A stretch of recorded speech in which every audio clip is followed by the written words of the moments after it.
Hello everyone, it's Della DuLac. Today I'm going to show you some alternatives with the March paper pumpkin. Unfortunately, mine didn't come through the mail as well, but I have seen worse. So let's see what comes in this kit. So we have some free stencils that came with this month's kit. Talk more about those in a minute. So these are the two projects that you get with this kit. I'll show you some alternate ones with those. So it comes with a really great stamp set. I love the trees and these birds. So much fun. And I have some envelope liners. I am not a big fan of envelope liners. For me, I'm a very practical person. So when you've got your card in here and they cut the top, most times people cut the top open, right? You're not going to see how many times are they actually going to look inside the envelope. So we're going to do something else with these. It comes with some craft envelopes. So we have all these, and here are some of the pieces that come with this. And these. And some little tags. I love these little trees. And they pop out of this. So it comes in a sheet like this and you pop them out. We're going to do some masking with the negative space. And then here's the other card piece that you would fold over. And let's just get the rest of these out of here, get rid of the box. Okay. So, and they always come with a little ink spot. We're not going to use this color. I wanted to use some different colors. So here is one of my samples. So we've taken this piece and I've taken the small sailboat from Sailing Home. So I've done, again, here's the original. So I've changed it up a little bit.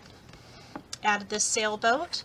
So for this sailboat, for this kit, it does come with dies that you can cut it out, but I really wanted a tighter cut. So you can see this is what it would look like if I used the die to cut it out. I didn't want all that extra white space, so I hand cut this out. Does a little bit of tedious cutting, but I think that it looks much better. And then I had glued straight down to the card here, and then you can see here it has a little bit of lift. I did one dimensional back there.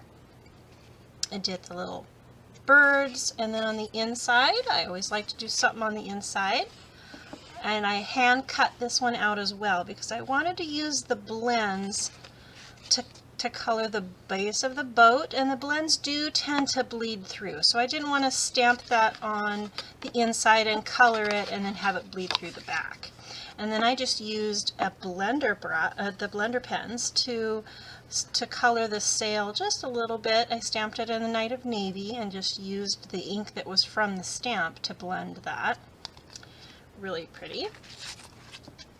And then this one, again, we've come back to the envelope liner. I have cut this down.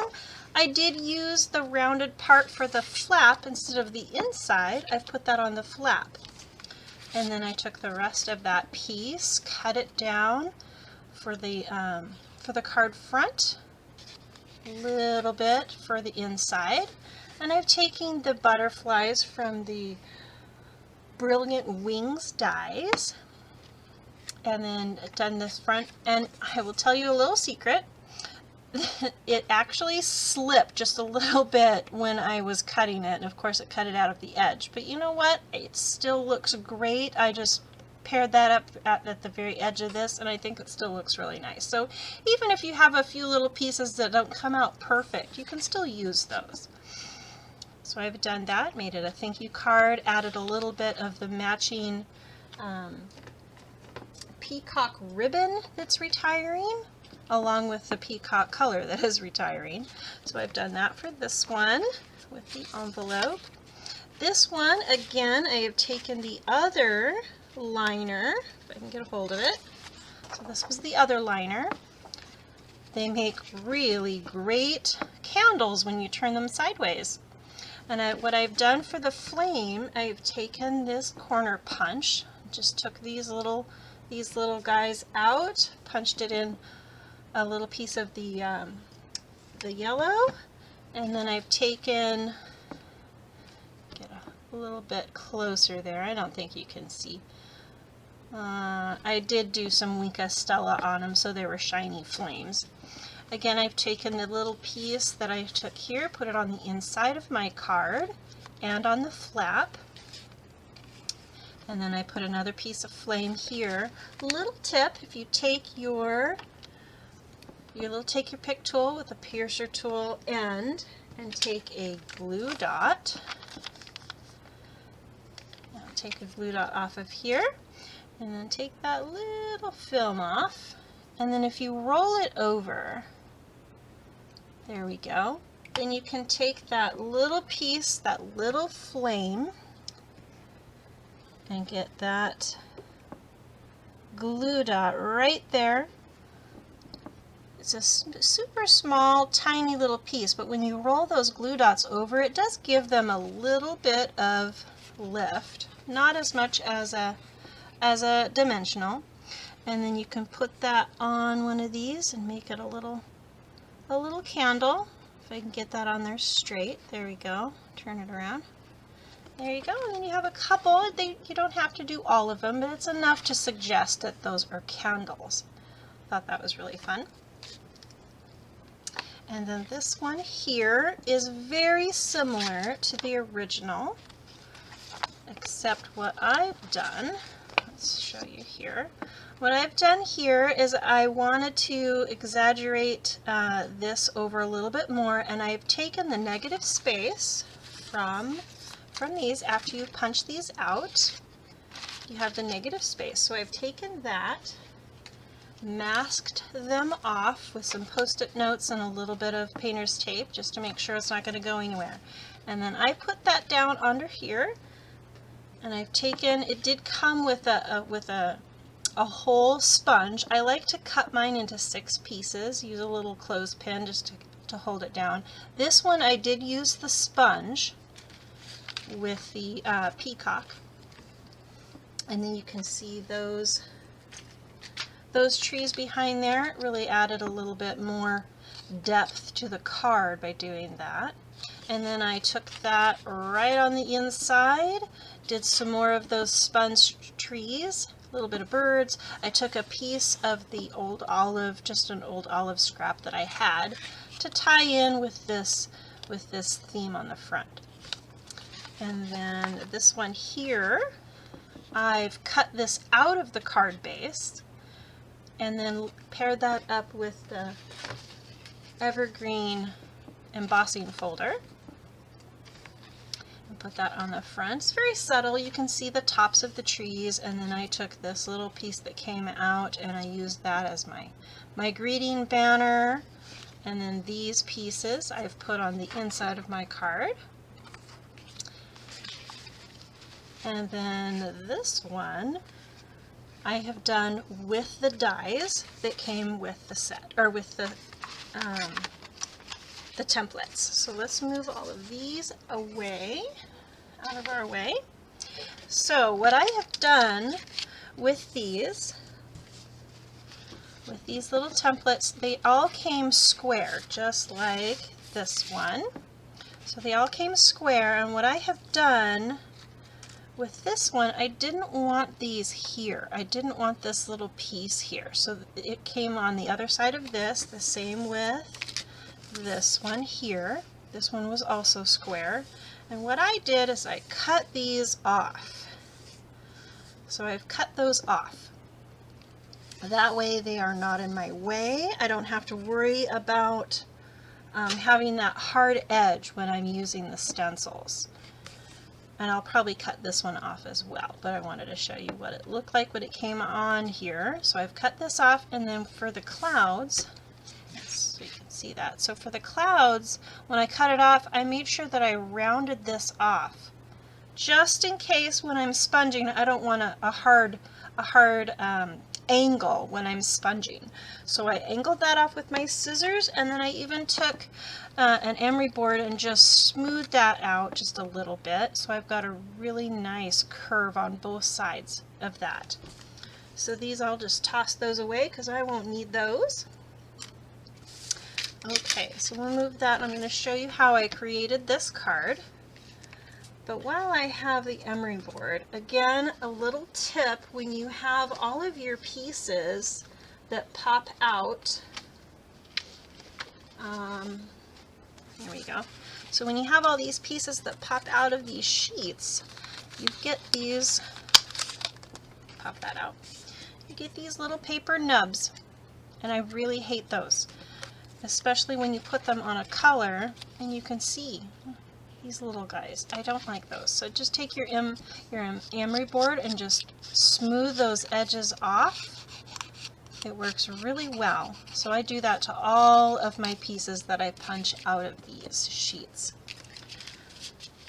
Okay, so let's move all of those and we'll get back to this one, and I'll show you how I've created this one. I will tell you right now, when I saw this one here, I wasn't quite sure if our blending brushes would work very well because I was worried about these moving, but it actually does work very well. So for this one, I did use the blending brushes. Here are the blending brushes. Love these. So with these blending brushes, they do come at 3 in a pack.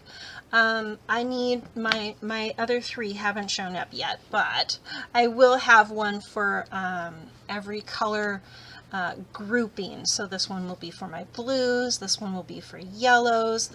Right now I used this one for greens first, and then I've used the brown, but it'll stay my brown one.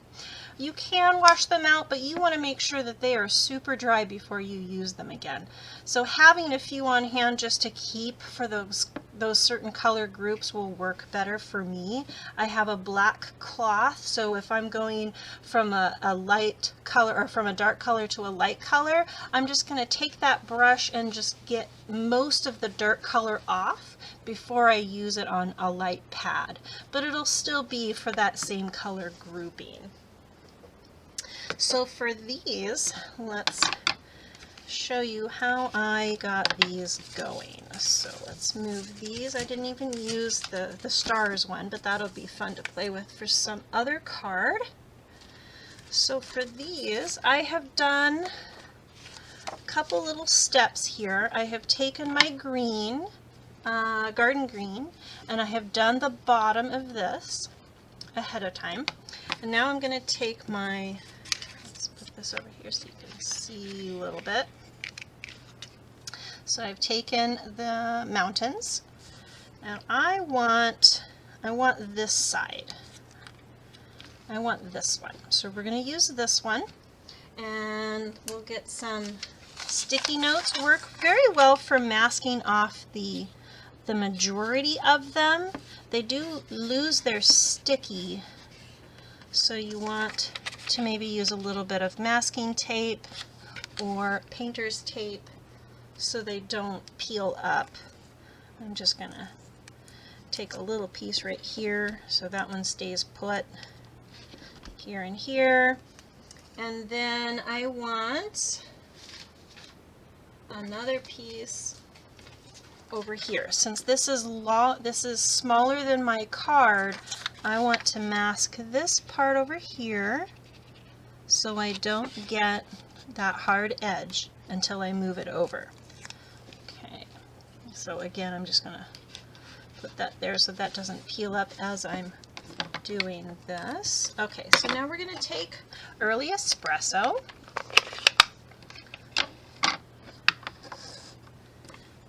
Alright, and actually I think I want that up just a little bit higher. So let's move this up a little bit higher. There, that looks pretty good. Okay, so now you're going to load up your brush. I always like to put my finger on the top. We'll load up our brush, and then we're just going to get started. I like to do little swirly motions. You can go back and forth too. I'm not going to do this whole piece. I am going to move over to one that I have staged. So after I got this piece, I wanted it a little bit darker, and then I moved this over to do this part over here. So I'll show you with this one here. Magic of TV, right? Okay, so I have done all of my mountains. Now I'm going to show you how I layered this up to do the sun. So what I have done is I took this off. Let's take this piece right here off. And this other side of the mountains will cover up. Let's see if I can get it correct here. There we go. Nope.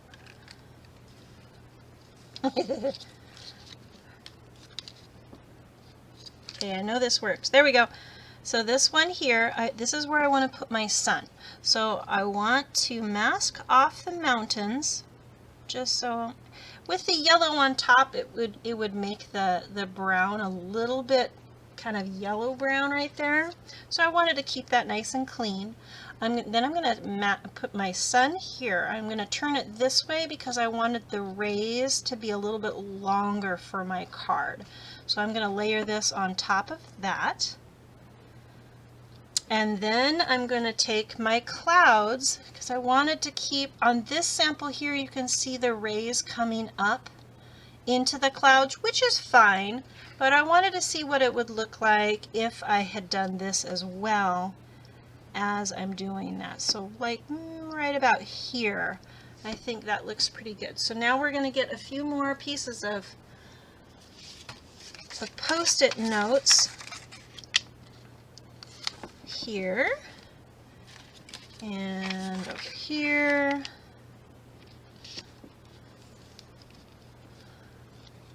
And a little bit of that masking tape just to help hold things down. And we'll use this one over here. And one over here. Let's just use all these pieces right here. So now I'm going to do my sun. So let's put this away. We're going to get some daffodil. The yellow one. Okay, so now we're going to take this, load up our brush, and like I said, I was a little bit worried that these were going to move, but they really don't move that much. So I'm going to do a little gentle circular motion. I really want that sun pretty bright in the middle here. And then I'm just going to go a little bit out. I'm not even going all the way to the edges, but just enough so it blends into a lighter yellow. So doing that all the way over here. And my cloud stencil is going to keep this pretty clean up here. Okay, let's take this off and show you a little bit of that, how that is looking. And get a hold of all these guys. There we go. Okay, so you can see here that we've got a nice sun started here, and if you look real close, you can tell right here my little cloud stencil right there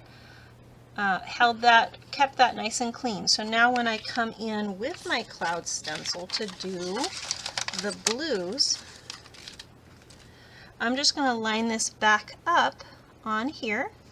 Let's put this away. I'll show you how I did the clouds. I did some balmy blue,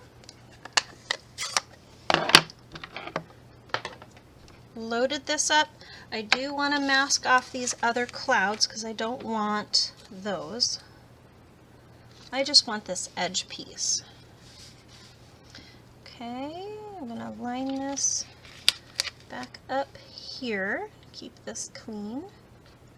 There we go. And I am going over the sun a little bit, but not really dark. And it's just to get that little edge for the clouds. Just enough. This one I did get a little bit darker. and which is fine. I did want a little bit lighter, so this one I'm doing a little lighter here, so you can see. So you can see here that I've gotten the start of those, and then I'm going to turn this direction and get some more clouds over here. And then turn it, and get some more clouds going this way. And I'm going to keep turning this and getting a little bit different definition. A little bit more clouds, even overlapping, and a little bit layered cloud look. So just keep doing that all over, and you can start to see, I'll turn that around. So you can start to see my clouds forming. And again, magic of TV, I have one staged here. So I really like how these clouds turned out, and I've started stamping my trees along the bottom. And then we'll finish those off. So here's the trees that came with that stamp set, with the kit. So I've taken the trees and I've stamped in garden green. Actually, no, I've stamped those in the shaded spruce. So I did the sponging along the bottom in the garden green, and then I wanted some darker trees, so I did the shaded spruce. And to get a little bit more depth, I'm going to do some black. So we get some black. Let's move that. So I want some Memento black. Really get that inked up well. Nice dark trees. So with the shaded spruce, I've done them, I did a full strength, and then I stamped again without re-inking, and you can see the lighter trees behind it, so it really gives some depth. But when you get some black on here, really does give even more depth with those black trees up at the front. And I'm just going to do that along the bottom here, so you can really see how lovely those turn out. And then to finish that off, we're going to get those little birds. You can stamp those in wherever you want those. Do a couple of those. So cute. And then you have a finished card, and then I have done some trees, same thing. I took the shaded spruce, stamped full strength, and then again, so you can get some lighter ones in the back, and then a few with the black in the front, and of course the birds. Really cute. I love how this turned out. These stencils are really fun to do, to make your scenes. Love that. Thank you so much for watching. Have a great day. Be sure to subscribe and click that bell button so you don't miss a video. And if you like what you see here, click that like button too. Have a great day.